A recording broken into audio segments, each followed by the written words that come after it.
আজি অসম তৃণমূল কংগ্ৰেছৰ তৰফৰ পৰা কোকৰাঝাৰ জিলা তৃণমূল কংগ্ৰেছ কৰ্মকৰ্তাসকলে আমি কা বিৰোধী এটা আন্দোলনত সামিল হৈছোঁ।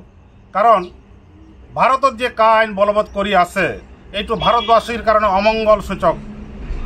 নিজৰে খোৱাৰ কোনো মানে জিনিস নাই আৰ বহিৰা দেশেৰ পৰা বাংলাদেশ পাকিস্তান আফগানিস্তানেৰ পৰা মানুহ আনি আকৌ কি কৰিব আমার মানুহবিলাক মরিব নাকি?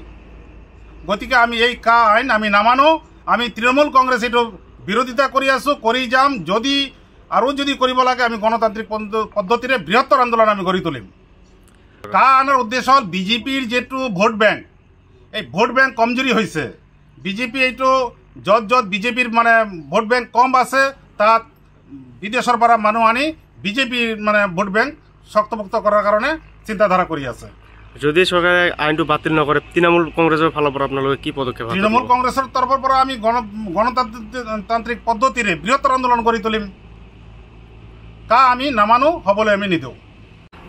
আজিৰ কাৰ্যসূচী আমি অসম তৃণমূল কংগ্ৰেছ ৰাজ্যিক সমিতিৰ নিৰ্দেশ মৰ্মে গোটেই অসমত জিল্লাই কা বিৰোধিতা আমি আন্দোলন কৰি আছোঁ। আৰু আমি আজি কোকৰাঝাৰ জিলা কাৰ্যালয়ত আমি কা বিৰোধিতা আমি আন্দোলন আজি কাৰ্যসূচী হাতত লৈছে। আৰু এই কাৰ্যসূচীখিনি আমি আজি ৱাৰ্কাৰ আমাৰ যিমান ৱাৰ্কাৰবিলাক আছে সকলোৱে আমাক সহায় সহযোগিতা কৰিলে। আৰু অনাগত দিনবোৰত আমি যদি এই কাখন যদি বাতিল নকৰে তেতিয়া আমি যিটো গণতান্ত্ৰিক যি আন্দোলন সেই আন্দোলন আমি পদক্ষেপ গ্ৰহণ কৰিম বুলি আমি বাধ্য হ'ম।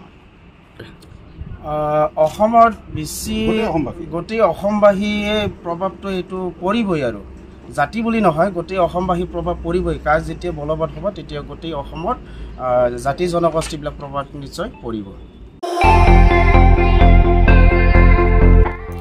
আপুনিও ভুগিছে নেকি গেছৰ সমস্যাত? গেছ আৰু লিভাৰ ৰিলেটেড সকলো সমস্যাৰ একমাত্ৰ সমাধান গেষ্ট্ৰচিটি। বদহজম, এচিডিটি, ফেটি লিভাৰ, পাইলছকে আদি কৰি ভিন্ন গেছৰ সমস্যাৰ সমাধানৰ বাবে কেৱল আপোনাৰ কাষত গেষ্ট্ৰচিটি।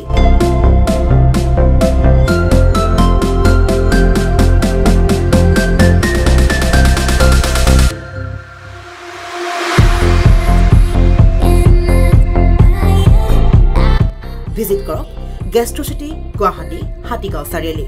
যোগাযোগ নম্বৰ 7577999909।